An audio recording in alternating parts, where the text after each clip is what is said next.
Faster than a speeding bullet. More powerful than a locomotive. Able to leap tall buildings at a single bound. Look, up in the sky. It's a bird. It's a plane. It's Superman. Kellogg's Pep. P-E-P, Pep. Kellogg's Pep, the Sunshine Cereal, presents The Adventures of Superman.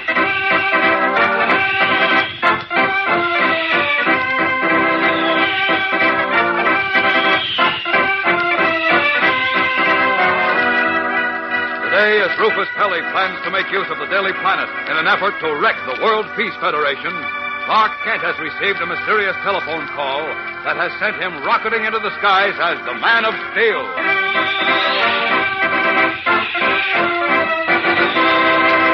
Hello there, gang. This is your pal Dan McCullough. Say, have you heard about the breakfast dish that's breezing ahead these summer days?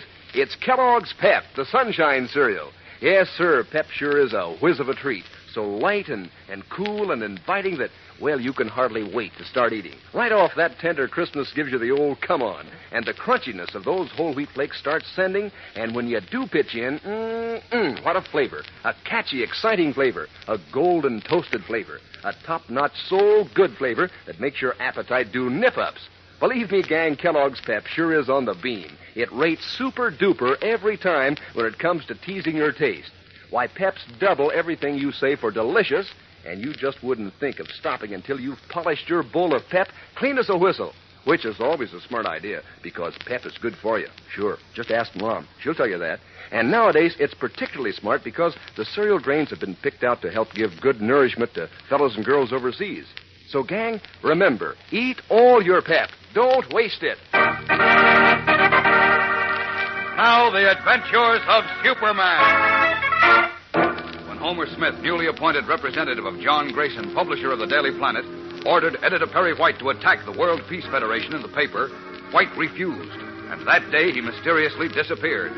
While Clark Kent and his friends searched frantically for him, the gray-haired editor was in the hands of Rufus Pelly, a fabulously wealthy munitions magnate who was selfishly conspiring to break up the World Peace Federation because, since its aim was to prevent wars, it threatened his business. Convinced that Publisher Grayson held the key to the mystery, Kent was about to seek him out when he received a startling phone call. Pale with shock, he hung up and solemnly announced to Lois Lane, This is a blow.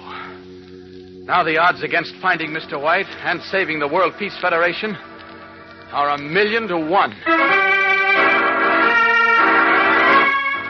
Adding only that split seconds counted more than ever now, Kent rushed from Lois's office without pausing to explain, and as Superman, streaked to a small boatyard about 200 miles north of Metropolis.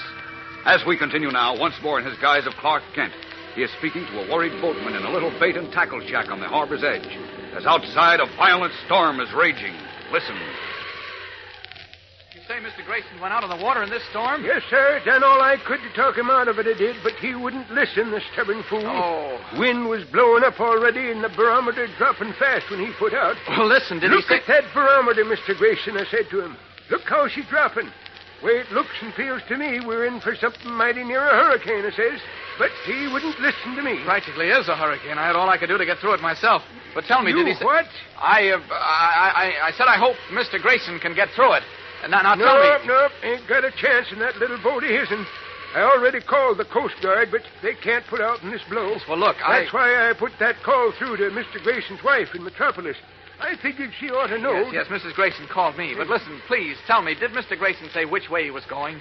Any place in particular, perhaps some harbor nearby? What difference did that make, young fella? Well, plenty. I can't search the whole ocean. You what, young fella?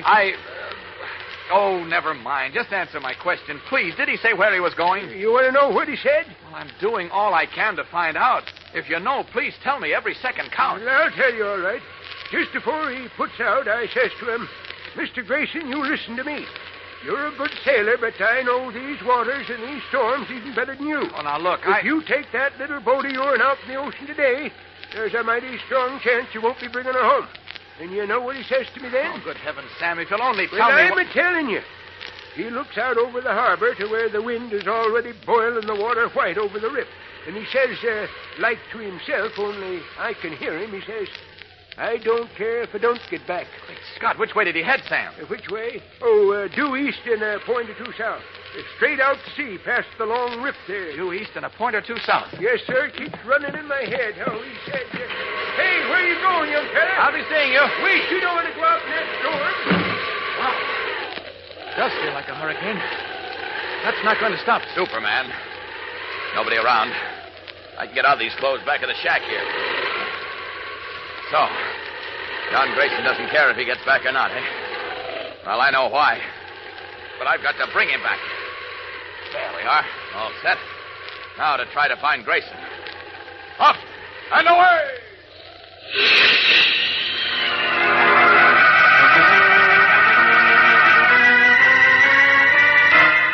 Leaping up from the storm-swept beach, Superman streaks out over the wind-lashed sea into the very teeth of the howling hurricane.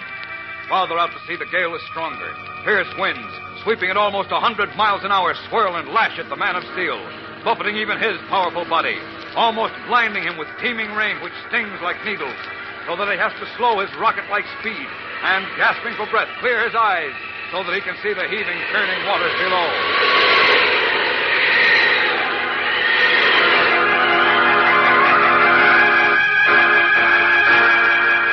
Onward he fights, and onward, first zigzagging through the path of the wild gale, then swinging and sweeping in wide-ranging circles over the waves, like some great storm-defying eagle, searching as the howling wind unleashes the full force of its fury.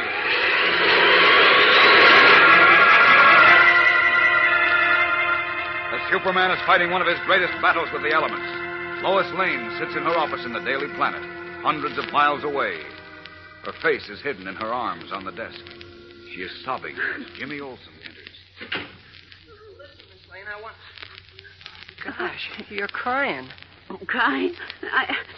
No, I'm not, Jim. You are, too, but gee, don't cry.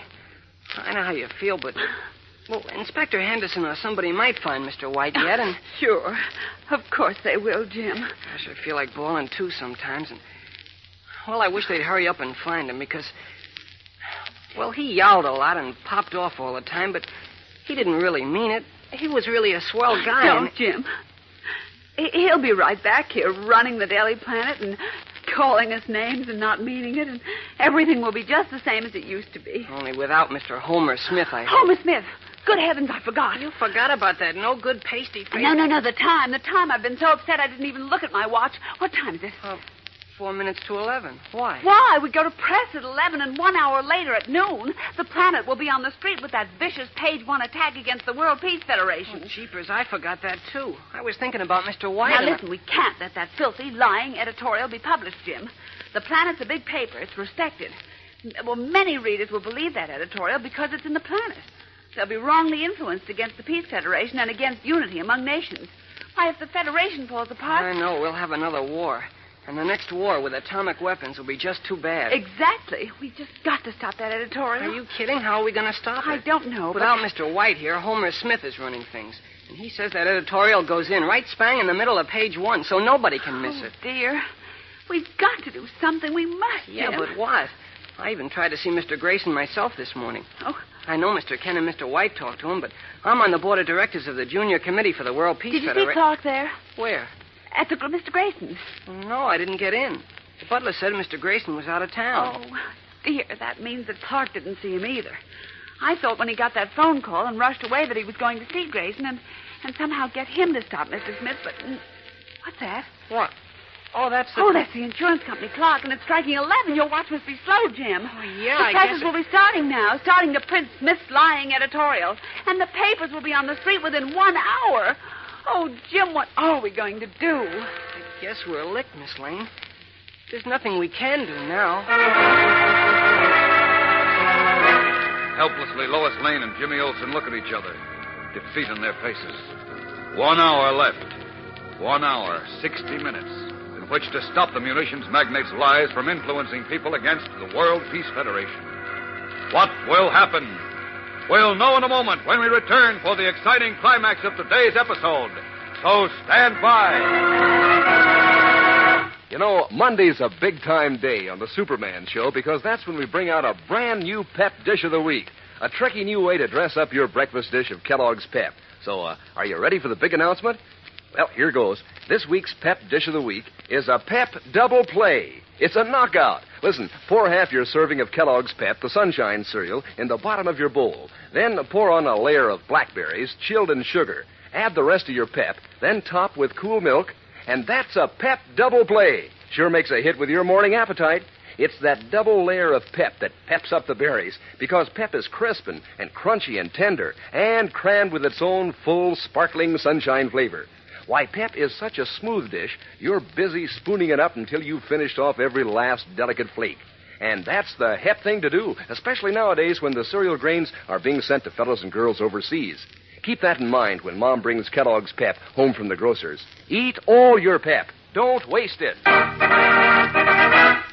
As the giant presses in the Daily Planet building begin turning out the paper with its violent attack against world peace through unity among nations, Superman still battles the hurricane over the raging Atlantic Ocean, searching for a little cabin cruiser bearing John Grayson, the one man in the world who can stop the attack on the Peace Federation and lead Superman to the rescue of Perry White. Fierce blasting gales have taken their toll from even the mighty Man of Steel.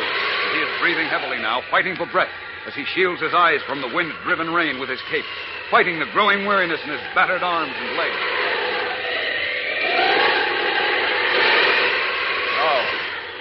Will this hurricane ever blow out? Even I can't go on much longer. I have to rest. No. What's the use? Grayson can't be alive in this. Oh, no. He must be. He's got to be. Only the gale would let up a moment.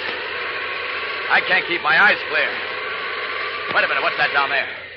Looks like... No. Just a piece of... No, wait. It's a little cabin cruiser. What's left of it. Yes, and a man is lashed to the wheel, holding the boat into the wind. Down to that boat. Down!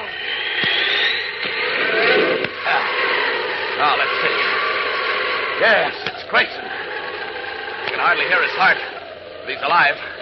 Half alive, anyhow. Wait till I break these ropes holding into the wheel. There. Now, up with him. Back through that storm to the mainland. And pray hard he lives. Up! Up and away!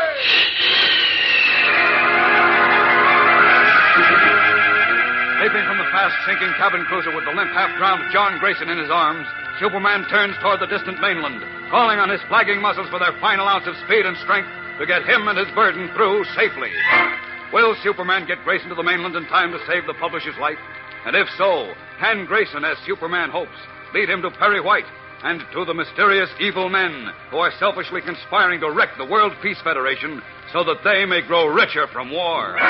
Speed is essential, because right now the Daily Planet presses are printing the first lying attack of the breeding of war. What will happen? Much happens in tomorrow's thrilling episode, so be sure to listen.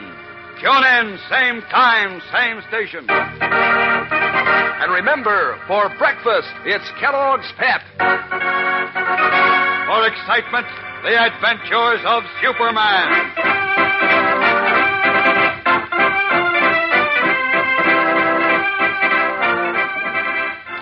Superman is a copyrighted feature appearing in Superman DC comic magazines and is brought to you Monday through Friday at the same time by Kellogg's Pep, the Sunshine cereal.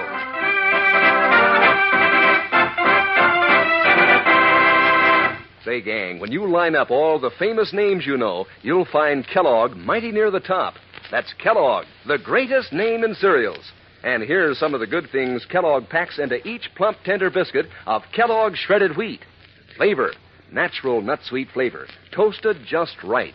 Nutrition, fine whole wheat nourishment. And for economy, Kellogg packs 15 biscuits in every package, and they're made to fit the bowl. Try them soon. You'll like Kellogg's shredded wheat. And be sure to be with us tomorrow for the thrilling adventures of Superman. This is the Mutual Broadcasting System.